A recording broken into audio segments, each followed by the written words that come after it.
And we're continuing with this, the 13th chapter of The Pearl of the Soul of the World, which is called Dragons. Oriancourt is about to tell of her plan to return to basically the planet Earth, because they are on the moon. But Ariel doesn't quite understand, because Earth is supposed to be kind of a wasteland. She said you were killing the world for vengeance, Ariel began. Oriancourt nodded curtly. Oh, I am, in part. At first, many years ago, I longed simply to ruin my mother's work, to force her and her fellows to abandon this world. I hoped they would construct new chariots and take me with them when they returned home. Distractedly, she stroked the wet windowsill, its odd moisture pooling in the light of the sinking soul star. Yet, Ariel noticed, wherever Oriancourt laid her hand, the water thickened, congealing like candle wax. But they were very stubborn, the White Witch sighed. At last I saw I must obtain the means to depart this world myself. But you've no chariot, Ariel stated. Below, Silva, in the prow of the foremost eastern barge, was halfway to the keep. You underestimate me, the White Witch snapped, her back to the scene below. I have built one, a fiery engine to cross heaven. What did you think I wanted the Duros for? Ariel stared. With the Pearl's aid, she envisioned the captured Duros deep underground, building the witch her means of escape. The Lorelei leaned back, bracing her arms against the frozen window ledge. In the air beyond the window, yet another dark angel plummeted, run through by Irelath. Below, the mariners of the islands were clambering onto Winter Rock's narrow, icy shore. They tried to keep the walls with their weapons. They tried the keep's walls with their weapons, but their spearheads clipped and broke, brittle with the cold. Aaron hacked once experimentally at the doorless crystal with the blade of the burning sword. My fuel is gathered, laughed Oriancourt. Though there's so little water on this world, it's taken me a long time to steal enough. Ariel could not think what she meant. Water to fuel an engine's fires? Ravenna's daughter smiled thinly. Didn't you learn anything in New Ravenna, little sorceress? Water consists of two elements, she said. One is fuel, like wax or oil, the other a vapor, like we breathe, and that enables fire to burn. My chariot requires both elements in great quantity. Even as she spoke, the pearl, with eerie clarity, struck the beads before Ariel's inner eye, so that she was able to picture what Oriancourt described. Little spots of fire mating and dancing, twinning and untwinning upon long strands. Impatiently the White Witch went on. And our world's water, unlike that of Oceanus, contains a third component, one that keeps it soluble even in cold shadow, life-giving to you. The Lorelei said, it is poisonous to my kind. Ariel remembered suddenly the bright, hot liquor Taub the Mage had once distilled to poison a dark angel. Oriancourt sighed. But bind that component, neutralize it, and water grows murky, sluggish, cold. Ariel thought of the dark, oil-smooth waters of the mere below. Remove it entirely, and you have Winter Rock. The witch's gesture encompassed the whole palace. Behind her, Silva and the others in barges below drew nearer the castle. Some of the witch's lesser water creatures swarmed about the barges. But without their mistress's will to guide them, their attacks had become clumsy and half-hearted. The bowwomen of Isternus picked them off over the barge's rails. Ariel hardly saw, for she stood gazing at the white frigid walls around her, open-mouthed in astonishment at her new understanding. Water, more water than she had ever dreamed, enough to break the whole parched world's drought, if only it were not all of it dead, hardened, transformed into stone. Again she shook her head. But even if you could reach Oceanus, she started. I will, Oriancourt cut in. I have the ancient charts. I know the way.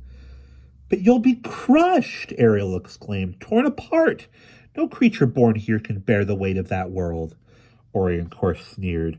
Do you really think me the weak and puny thing that once I was? Upon the shores of the mere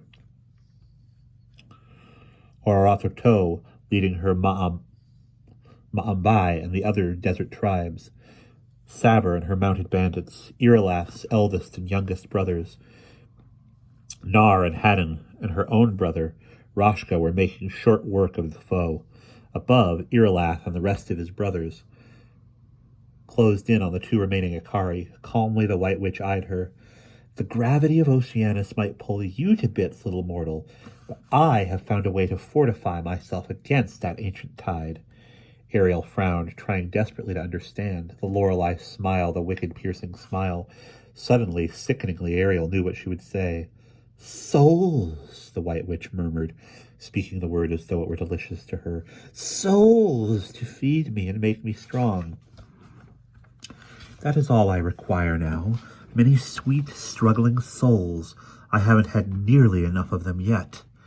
Ariel stared, speechless. Beyond the window, another dark angel fell from the air. Below, the witch's forces were being routed and driven away. Some simply milled upon the shore until picked off by allied troops not yet in boats.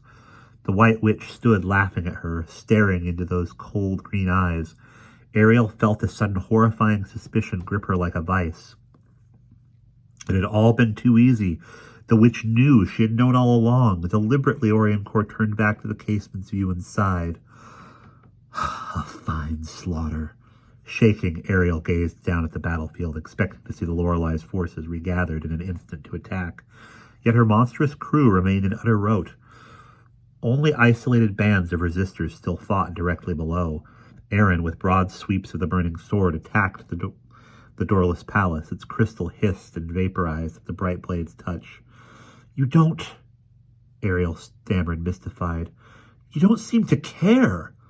The witch glanced at her. You mean that my troops have been slaughtered? I don't. They were supposed to be slaughtered, you little fool. Did you think I would really rely for long on soulless drones to defend me? They're far too much trouble to control. Stunned, Ariel felt her heart constricting painfully. It was she who had been the dupe, not Oriancourt. Beyond her, in the air, the last wounded dark angels fled screaming. Irilaf's twin brothers, Cyril and Lern, sped in pursuit. Eret, nursing a torn and bleeding shoulder, sat bowed on his saddle. His brother, Poroton, bending close to examine it. Irilaf turned his gaze toward the witch's tower. Oriancourt pierced Ariel with green eyes as she laughed. Don't you realize this has all been for my pleasure? She inquired, almost companionably. I have allowed this battle, this massacre, solely for my delight. Mayhem amuses me. Ah, I see your little friend below us has breached the wall. Looking down, Ariel saw Aaron cutting a wide entryway into the great doorless palace. As soon as they land, your forces will storm the keep, Oriancourt said. But they are not guided and protected as you were by Ravenna's pearl, are they? Her laugh was deep. Winter rock will swallow them. Then they will wander lost and shivering for a time not long before I go to gather them. Ariel recoiled. The witch's words unnerved her. Desperately, she glanced at the window. How long before the barges landed? Oriancourt lilted on.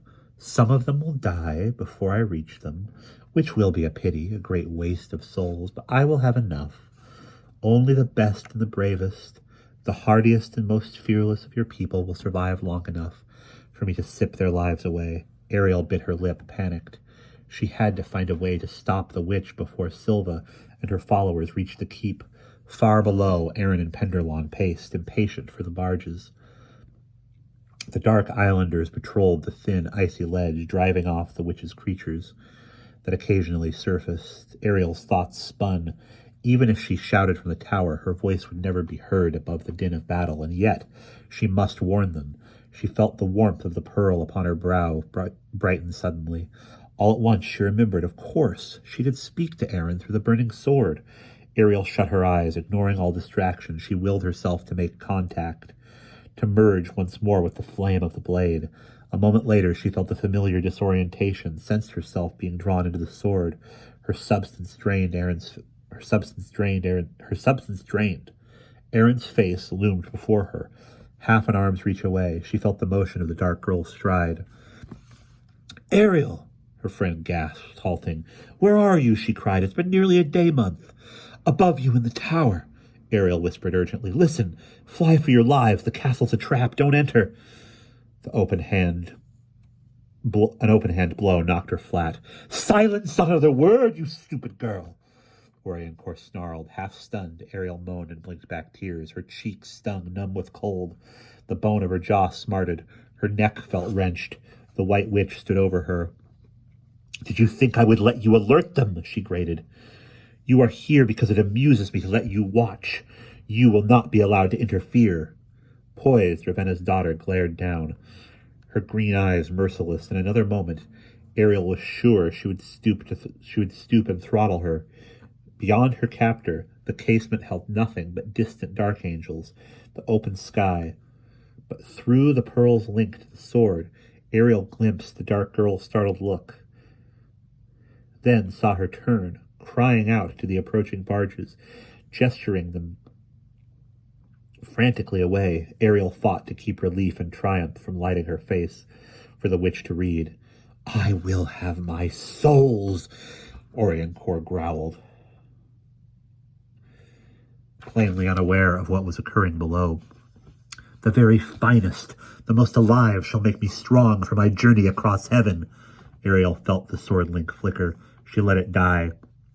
It had achieved its end and cost her much of her remaining strength. "But they're dust," she protested, weakly drained. "The people of Oceanus died." The other laughed. "Ha ha ha! They would have died long since if they were mortal like you, but they are not. They are ancients. They live a very long time." "She doesn't understand," Ariel thought, wearily in wonder. "She doesn't know about the plagues and the destruction. She thinks if she goes there, she will find all Oceanus alive. Then, if she knows, I could show her. Would she stop?" "All the ancients of Oceanus perished," Ariel managed, speaking as plainly as she knew how, "in a great war, dozens of thousands of day-months ago." Ravenna's daughter laughed again. "Lies! My mother told you that. It's all nonsense. The ancients are gods, are gods. And soon I will join their ranks. I have proven myself their equal in sorcery. Soon I will claim the birthright of my ancient blood and walk at last upon my mother's world." "There's no one there!" Ariel searched feverishly for a way to convince her. "Their chariots have long since stopped coming. They no longer speak across the void." The White Witch scoffed. "Tired of us. Tired of little minions, little golems, little living toys, weary as I am weary of all the lesser creatures of this world, weary of you all. Do you think once I am on Oceanus that I will deign to return ever again to this place? That I will trouble myself to speak with any of you across the void?" "They're dead," Ariel insisted, despairing, realizing as she did that it was hopeless. No words she could speak would ever persuade Oriancourt. The bitter savor of the witch's heart lingered even now upon her tongue. She would have spat if it could have done any good, but the grains had long since dissolved. She could not get the taste out of her mouth. Ravenna's voice came back to her then, or perhaps it was the pearls muttering again. Crush the witch's army, destroy her dark angels. Without so much as a jolt of surprise, Ariel understood why she must give the pearl to Ravenna's daughter, and we will pause there.